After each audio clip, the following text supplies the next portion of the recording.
এয়া আমি ছিকিমলৈ যোৱাৰ পথত শিলিগুৰিৰ পৰা ছিকিম অভিমুখী এয়া এক ৰাস্তা। পাহাৰৰ নৈসৰ্গিক দৃশ্য,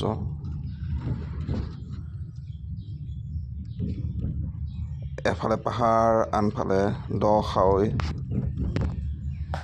আৰু আমাৰ গাড়ীখন লাহে লাহে লাহে লাহে ছিকিম অভিমুখে গৈ আছে।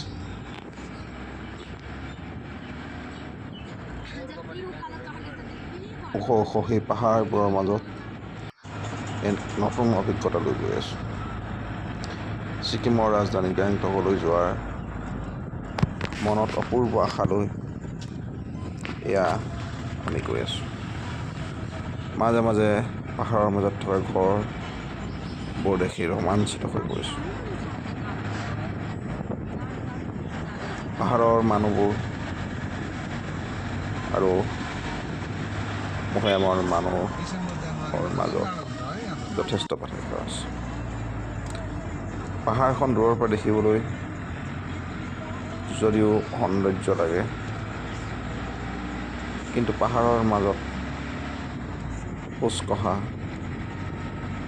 ভৈয়ামৰ মানুহৰ বাবে খুবেই কষ্টকৰ।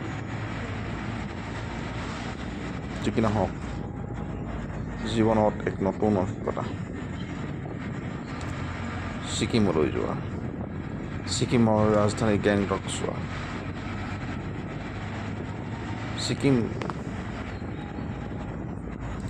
ছিকিমৰ সীমাতে আছে চীন দেশ।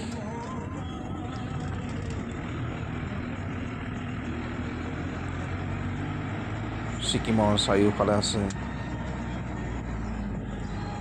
ভূটান, চীন আৰু নেপালৰ দৰে তিনিখন বৈদেশিক ৰাষ্ট্ৰ। এক ৰোমাঞ্চিত অভিজ্ঞতা, য'ত পাহাৰ আৰু পাহাৰ অলপ সমতল হৈ দেখাৰ দুৰ্বাহ হেঁপাহ, কিন্তু পাহাৰৰ মাজে মাজে চাহ বাগানবোৰ দেখি সদায় ৰোমাঞ্চিত হৈ পৰিছোঁ। পাহাৰৰ মাজত কিছু খোৱা পানী বিচাৰি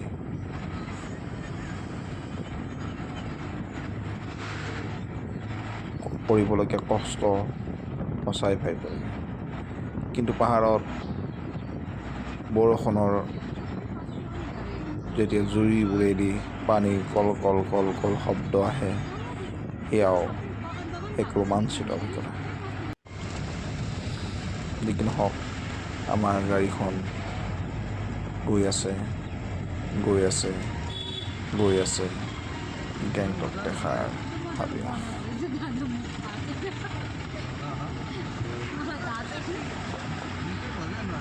জীৱনত প্ৰথমবাৰৰ বাবে ছিকিমলৈ গৈছোঁ।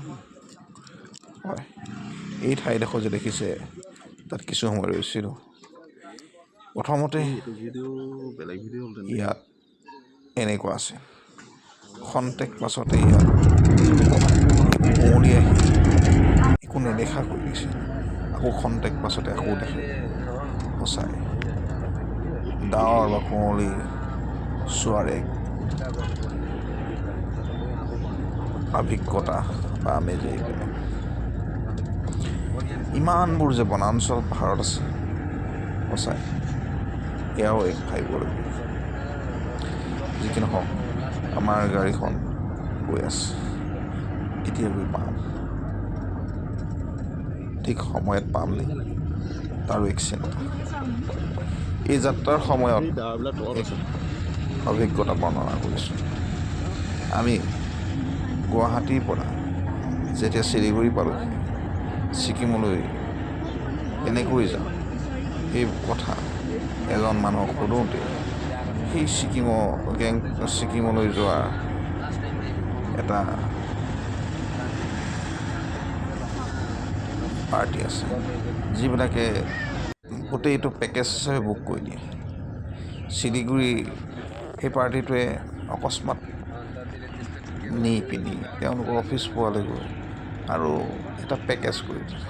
তেওঁলোকৰ মতে গাড়ীত যাব লাগিব, তেওঁলোকৰ মতে হোটেলত থাকিব লাগিব আৰু তেওঁলোকেই খুৱাব আৰু নিৰ্দিষ্ট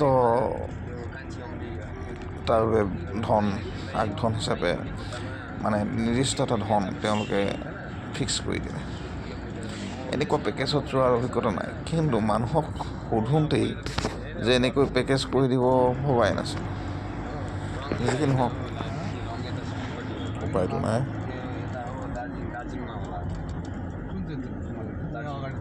এনে পেকেজৰ মাজত গুচি গ'লোঁ যেতিয়া আৰু যাবইতো লাগিব। যি কি নহওক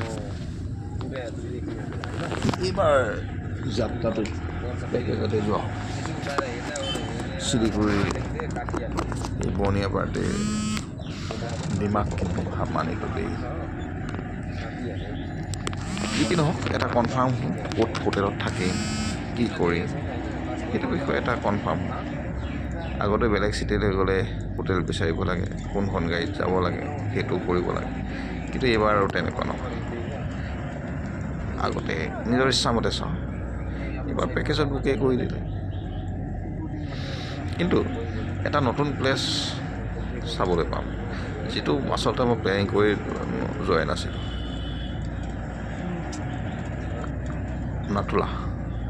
নাথুলা পাছ, নাথুলা ভিউ পইণ্ট, যিটো এই পেকেজটোৱে বুক কৰিলে। যি কি নহওক আমি গৈ আছোঁ গেংটক অনুভৱে।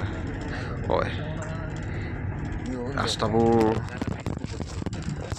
কেনেকৈ যে পাহাৰৰ মাজত বনাইছে ভাবিলে আচৰিত লাগে, নহয়নে?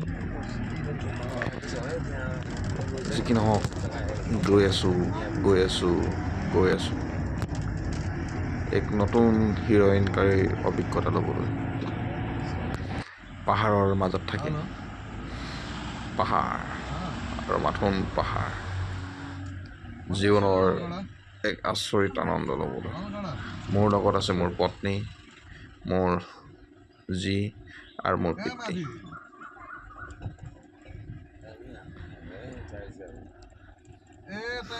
গৰম বন্ধত ছিকিম চাবলৈ গ'লোঁ। এয়া আহি আছোঁ ছিকিম অভিমুখে।